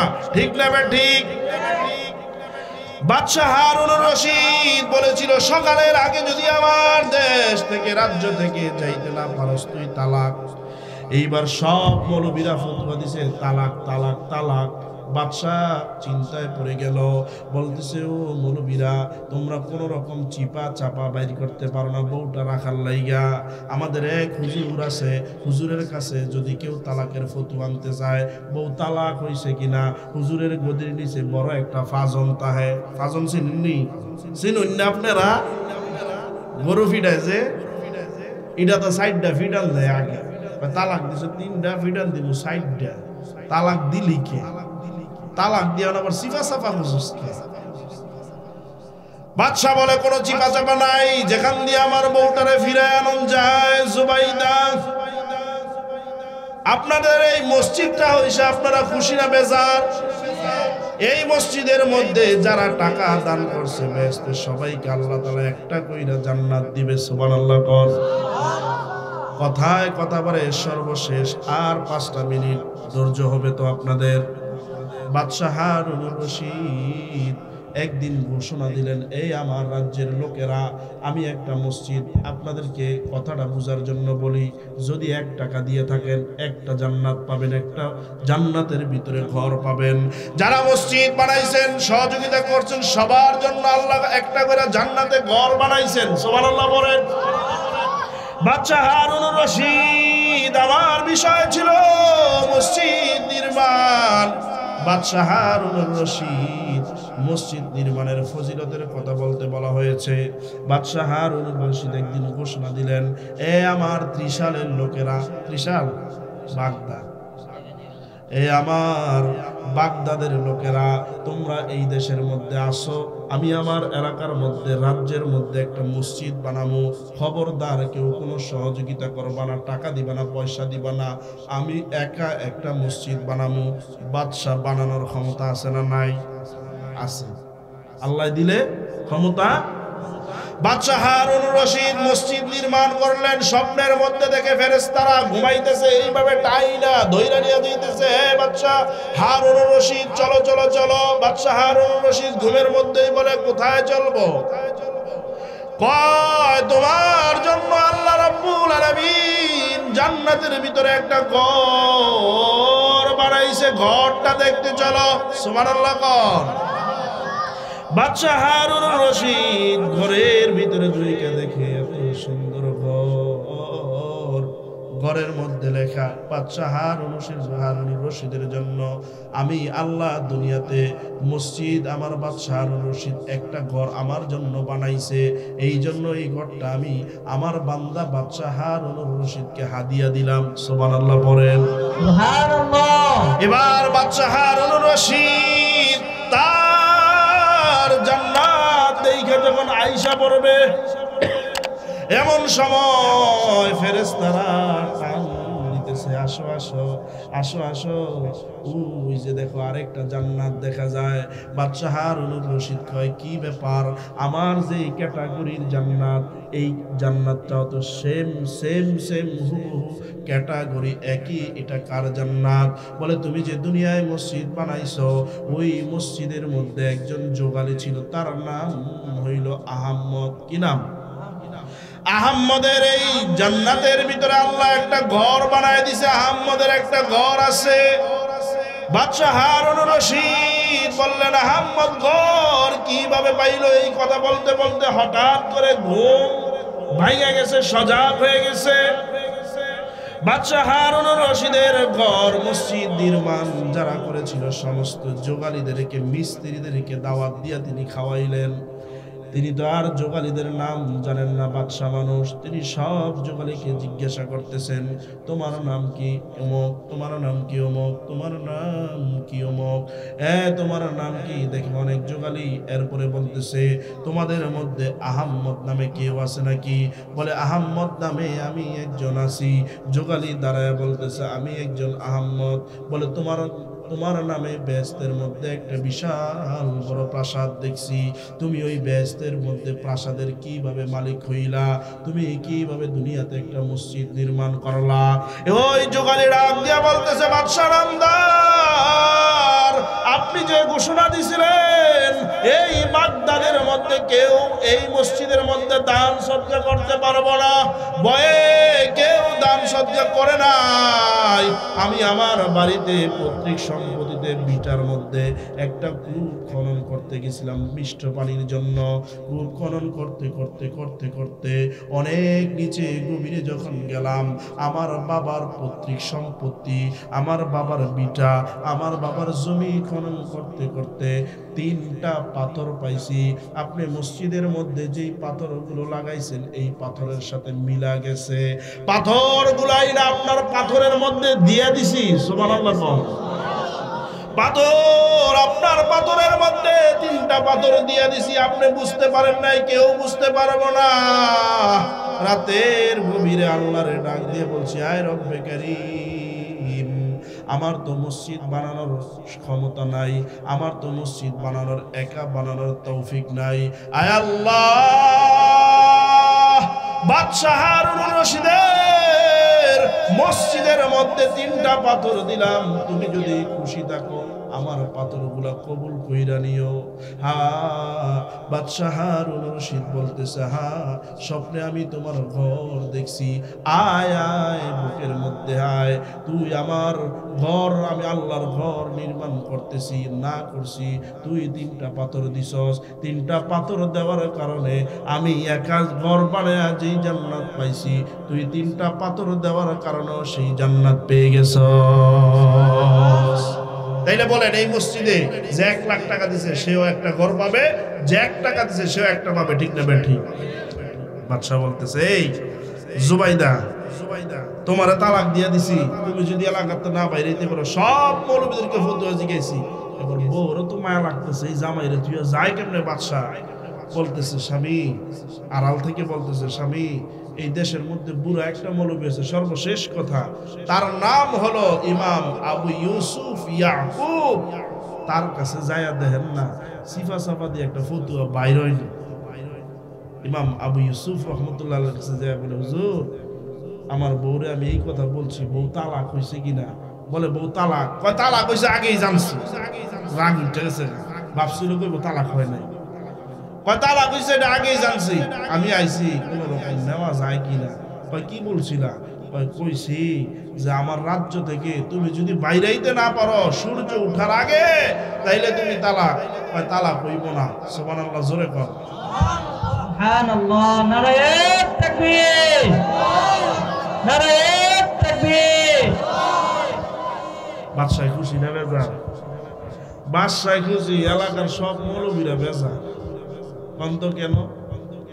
আমরা সবাই ফতুয়া দিলাম তালাক। এই ইমাম আবু ইউসুফ ইয়াকুব কয় তালাক হইতো না, লাগজেনি ফেস। হ্যাঁ, অনেক সময় আমরা কই জায়েজ, আবার ইউটিউব কিছু মৌলবী আছে কয় না জায়েজ। তখন ফেস লাগে না আপনাকে?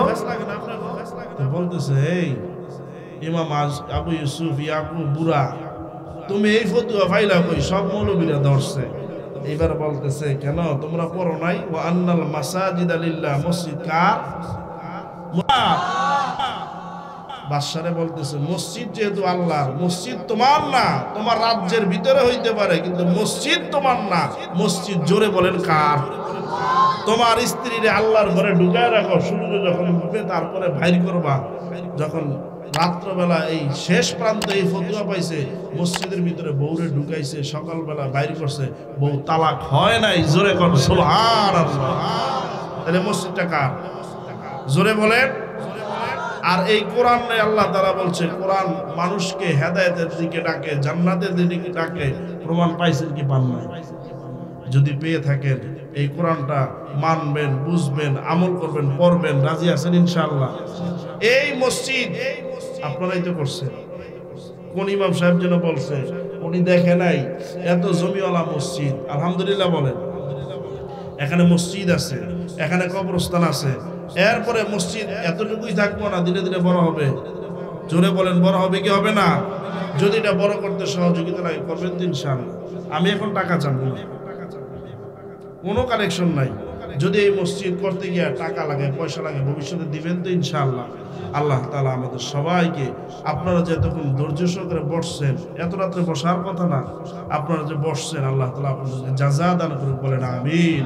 ওয়া আখিরু দাওয়ানা আলহামদুলিল্লাহি রাব্বিল আলামিন। আসসালামু আলাইকুম ওয়া রাহমাতুল্লাহি ওয়া বারাকাতুহু।